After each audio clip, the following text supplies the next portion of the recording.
This is your mid-season report for your Virginia Cavaliers basketball team. You are Locked On Virginia, your daily podcast on the Virginia Cavaliers. Part of the Locked On Podcast Network, your team every day.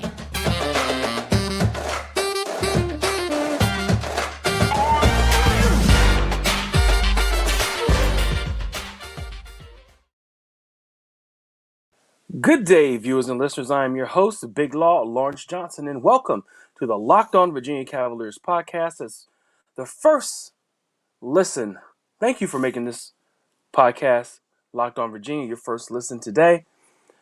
As part of the Locked On Podcast Network, the date is 1/27/23, and today's title sponsor is FanDuel.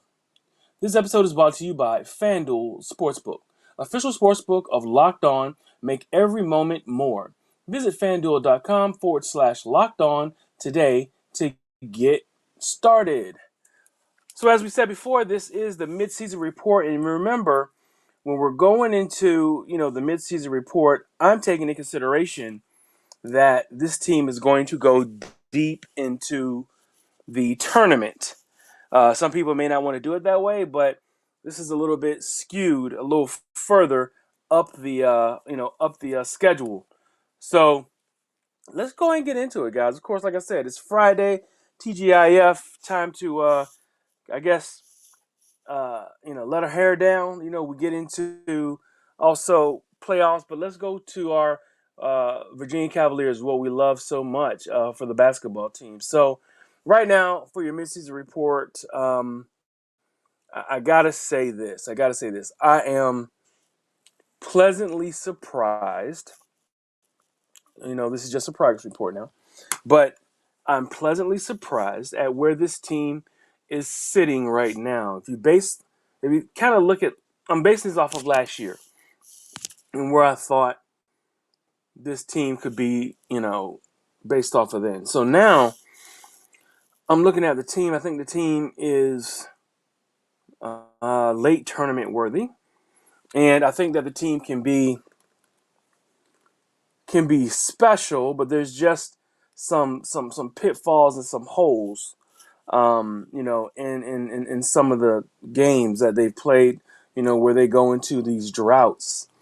Now, this team is prone to droughts, and a lot of it is based off of the style that they play.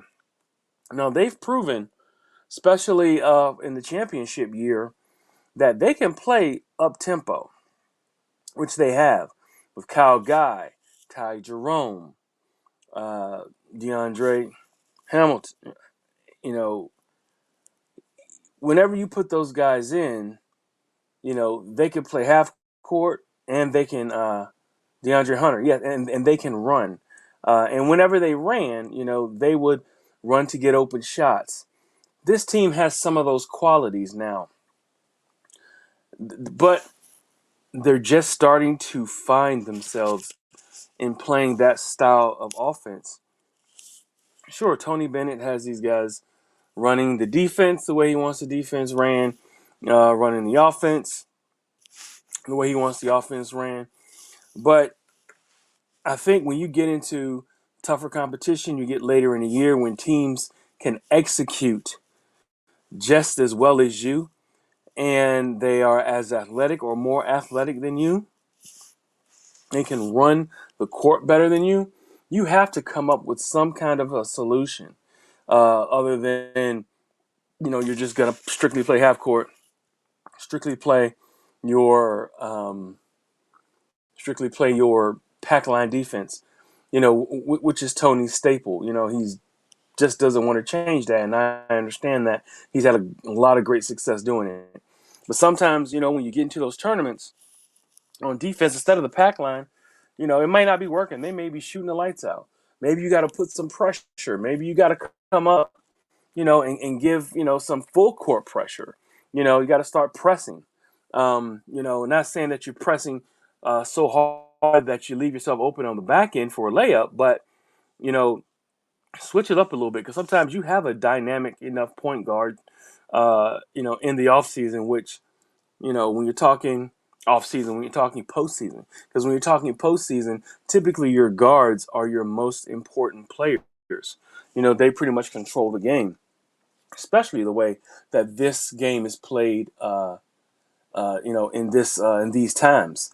So for right now, you know, if Tony and this team wants to get back to where they were, I think that they're on the right track. The teams are very, very, very similar in the fact that they're kind of trading offense for defense. One of the rare times Tony will ever do that, and has done that. I mean, you're talking about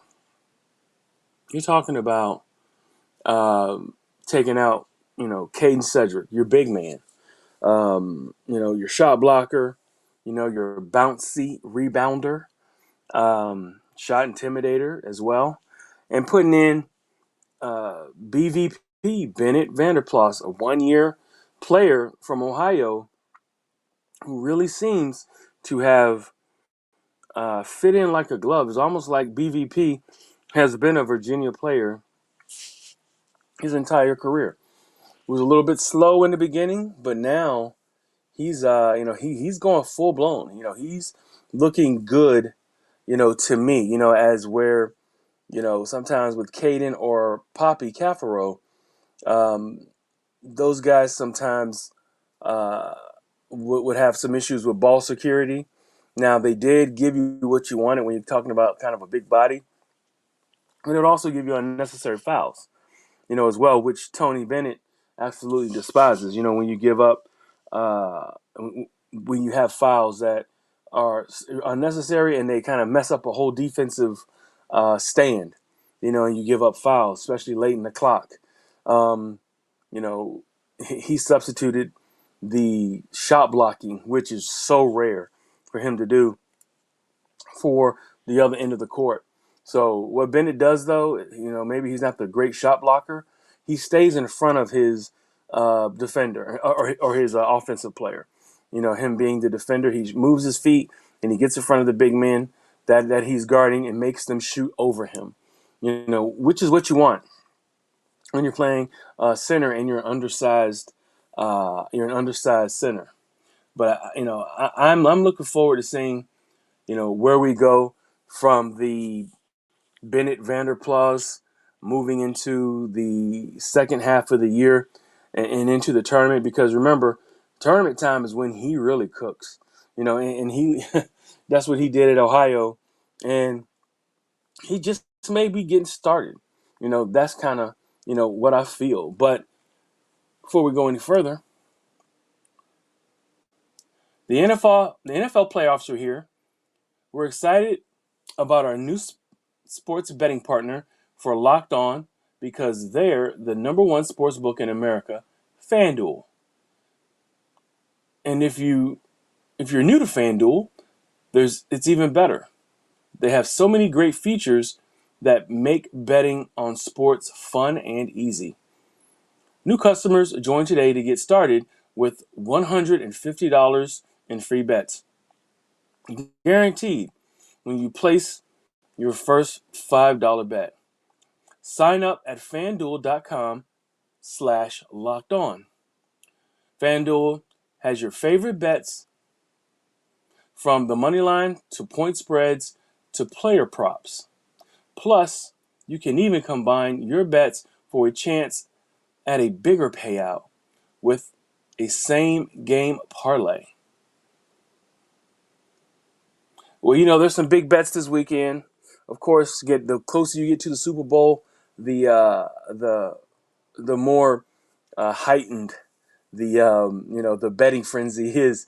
The closer you get there, and then of course, you got March Madness, which is right side outside of the Super Bowl. Those two, brackets. You're talking. Everybody does a pool and a bracket, which is a type of betting as well that everyone just really gets into. You don't even have to be a bettor to put money down on a team or on a bracket, but all of this is on the app that's safe, secure, and super easy to use. So football fans, don't miss out. Place your first $5 bet to get $150 in free bets.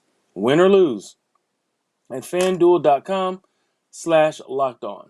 Make every moment more with FanDuel, official sportsbook partner of the NFL.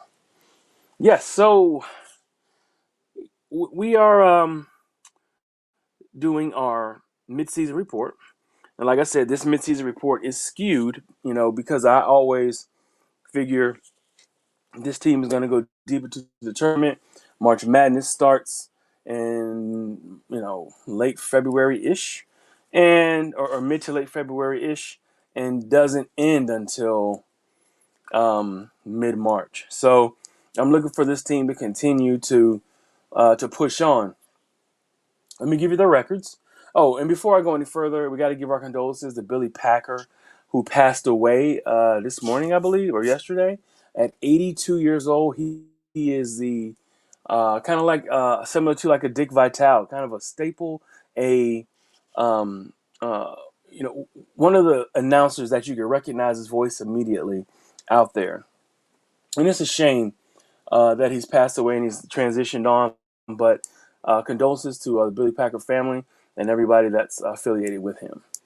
But yeah, back to Virginia basketball. We're talking about the record, and where this team is for right now. Right now, they're at 15-3. For their overall record, of the season, 3 losses. They've had one loss. In the conference, 2 losses within the conference, and I kind of feel like they still were finding themselves. They lost to Miami, which is a game I felt that they probably could have won, but they were just off. Of course, playing in Miami is always a house of horrors, football and basketball, but it was definitely a game that I felt like they could have won, but that was one that they lost. I mean, right now, the team is number 7 in the nation. Remember, they were ranked as high as number 2, before they played Houston. And then, they had a couple losses and fell, I think, to number 17, and have worked their way back up the ladder. Now, they lose again, it's going to be even a harder fall. But at 17, from 17 to 7, this team looks like they're going to be, the more and more they get comfortable with this new starting lineup and the way that Coach Bennett has this team gelling together, this is going to be a very tough team to play down the road and down the stretch. They're totally switched what their offense was. It used to be mover blocker. Now they're kind of running like a little bit of a triangle, of an offense. And then, they're also getting easier shots because they're doing what I like, which is clap for them, which is they're running a little bit of up tempo. They're fast breaking a little bit more, not a ton, but if you fast break with this team, it gives them an opportunity to stay out of droughts, because that's what this team this team's Achilles heel is they can run great offense, they can run some great defense, but if the team is executing, which happens sometimes, every time a team comes in here or they want to play Virginia, they're giving Virginia their best shot. It's almost like they know that this defense is going to be tough, and these boys are ready to come in and crack the code of Tony Bennett's pack line defense. And they come in ready to shoot the lights out. And sometimes it happens. And sometimes players are playing their best game of their career against Virginia. The difference is with Virginia, they have to run the court or a little bit more. They typically are the slowest paced team, okay, in college basketball. I'm just asking you guys to be in the bottom third of college basketball, somewhere in the low 100s, of pace of play.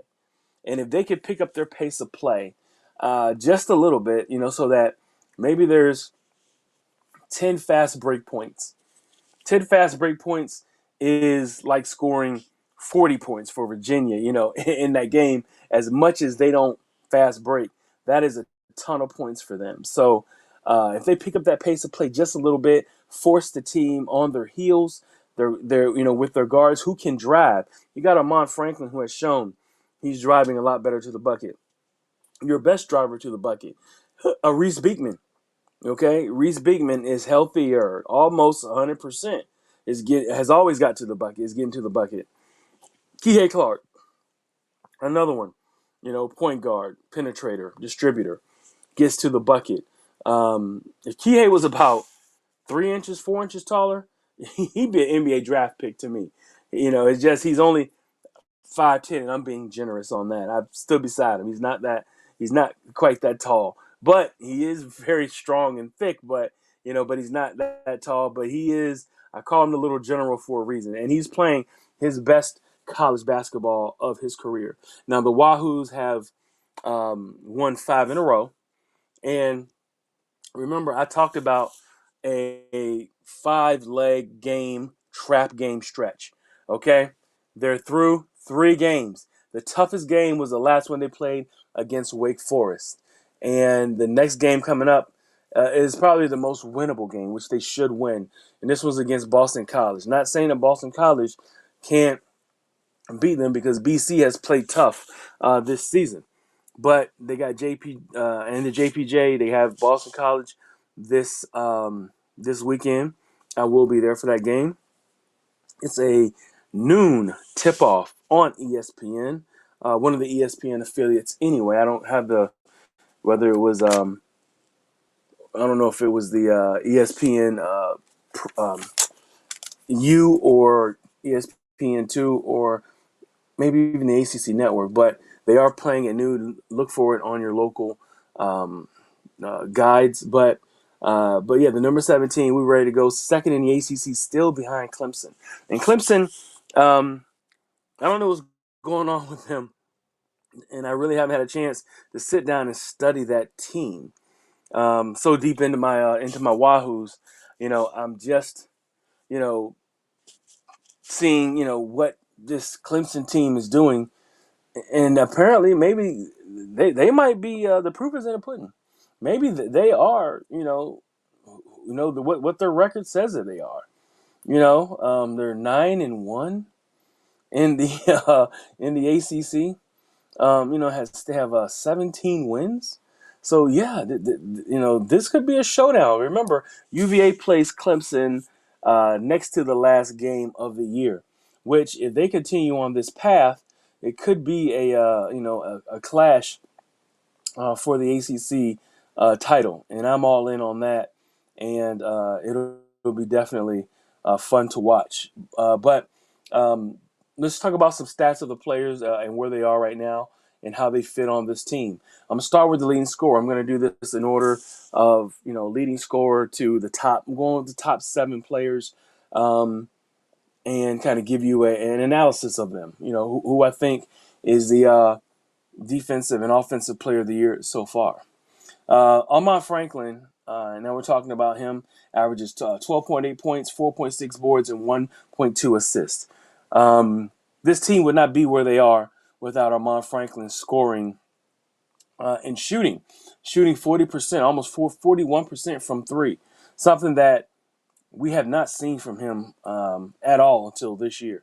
And at the beginning of the year, he actually wasn't shooting this well either. But it looks like he's found his rhythm, kind of the rhythm he had before he came to Virginia. It took him a little bit, about a year, to get comfortable, to get to the point where he's shooting the way that he is. But Amon Franklin, man, leading scorer of the team, 12.8 points, and is really doing a great job shooting from deep and scoring. Second leading scorer on the team is Kihei Clark, 11.6 points, 2.7 rebounds, 5.8 assists. Is going to be so important for him to continue to lead the way that he's leading. He is your all-encompassing general leader of this team. Fifth-year student, is a veteran of the championship team. Remember, Kihei was a freshman, coming onto this team and made one of the most important passes in the college program's history to Diakite Mamadi.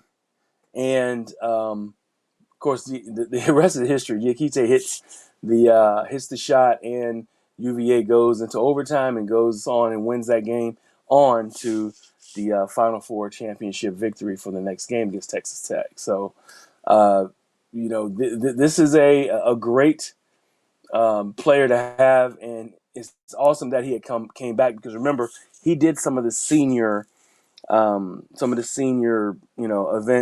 last game of the year, and wound up coming back. So thank you, Kihei, for coming in and staying here and giving this team guidance similar to what they need. We also have Jaden Gardner, 10 points a game, just a steady man down low who gives you power, a power play kind of a game, will shoot the mid-range shot. And Jaden Gardner, 10.1 points, 4.7 boards, and 0.6 assists. Just a steady player, gets to the bucket, gets fouled.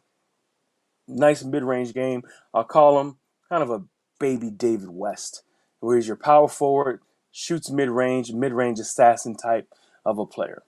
Next player we got is, quite frankly, the best player, the most looked at NBA player or NBA type player on the roster, and that's Reese Beekman.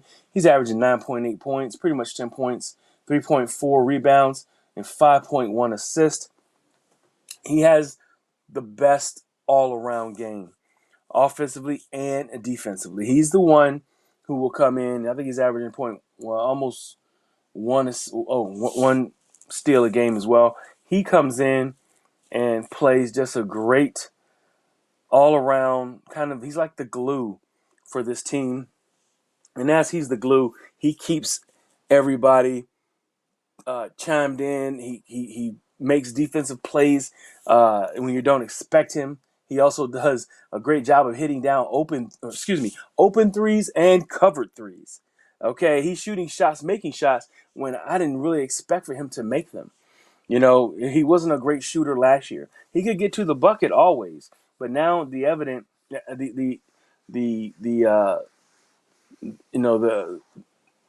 of him having now a 3-point shot changes everything for this team and also for him. And people have been talking about him being scouts have talked about him being a NBA prospect as well. Next player we got is the man BVP. We're talking Ben Vanderplas. Ben Vanderplas from Ohio, doing a great job stepping in finally. They're giving him the spot, the 5 spot, the center spot. He's a starter. He's the most versatile big man Tony has ever had. And he can pass the ball, which is so underrated, but he's really good at it. He's averaging 8 points, 4.5 rebounds, and 1.5 assists. Don't discount that 1.5 assist.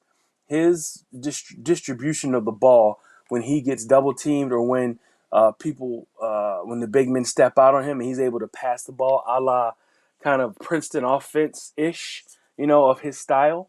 He does a great job passing. Then, of course, he can step out, shoot the deep ball from 3, and then when he needs to get an easy bucket and he has a smaller player on him, he can back him down, has a little hook shot.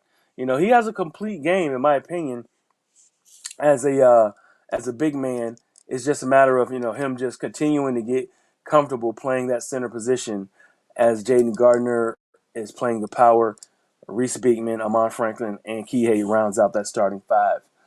Next person we got is Isaac McNeely. Now, this is your guy. If you guys love 3-point shooters, this is your man. They already donned him a new nickname. His name is Isaac McNeely. They are calling him Isaac McThreely. So that alone gives him already some street cred. And if he has street cred already as a true freshman, I can't imagine what his career is going to be over the next 2 years. He is a dead-eye shooter. I called him that after about 4 or 5 games in a year. His stroke is pure. When you're watching him shoot, it always looks like it's going in. So Isaac McNeely, and then when he makes his shots, they're all swishes. They're not like they're banks. They're not like they're hitting the rims. No, when he's shooting, it's all nets. Whenever he's making them, whenever they go in, he's averaging 6.3 points a game, 1.9 rebounds, and almost 1 assist. But he's shooting that 41% from the 3-point percentage. And I didn't get in there and tell you about Reese Beekman's shooting 3 percentage, 47%. He's like 46.7%, almost 47% from three. I forgot to put that in there. But then also we're looking at the last person of Tony's 7-person rotation. He's finally got it here. Is Ryan Dunn, who is really the Mr. All-Around player for the team. He's averaging 2.8 points, 2.9 rebounds, which is important, 0.3 assists. But this is what's really cool about him. He's averaging 1.1 blocks. That may not seem like a lot, but if you can think about his blocks, they have been memorable blocks that he's had. He's had one in North Carolina. He's had one against Wake Forest, against Appleby, their top scorer on that team. Great job by him. And he can guard pretty much anyone on any roster who's not 7 feet tall. But he can guard. He's 6'8", and he can guard guards. He can guard wing guys. He even guards some big men as well. So Ryan Dunn, to me, is your X factor defender, and your X factor on offense is BVP, Bennett Vanderplas. So, like I said, the team right now, they're tracking a 3 or a second seed for the NCAA March Madness tournament. So if they continue on that track, they may be able to bump that to a 2 or a 1 based off of how they do in the tournament, how they finish out. And we're looking forward to that. Of course, that's going to be in Greensboro in mid-February. So make sure you guys get your tickets for that. And I plan on trying to get there and covering that as well. And I'm looking for UVA to do pretty good in that tournament. So like I said, out of the 5 games that I talked about, the 5-leg game stretch, there's only 2 games left. We got BC tomorrow, and we have Syracuse. Of course, that Syracuse game's going to loom large. They play, I think it's Tuesday night, so it's a quick turnaround from Saturday night, and it's going to be, I think, a barn burner because Jim Boeheim's players always play better towards the end of the year, just how he does. Same thing with Tony Bennett. His players always play better towards the end of the year. It's just a sign of great and legendary coaches. Their players just get better as the season goes on. You don't necessarily see them typically fizzle out.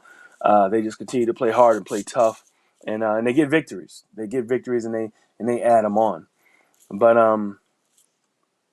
this has been just a pregame review. I will be doing a pregame. I will be doing a pregame review. This has been a midseason review of these Virginia Cavaliers, and I think they're doing good right now. They're doing better than I thought they were going to do.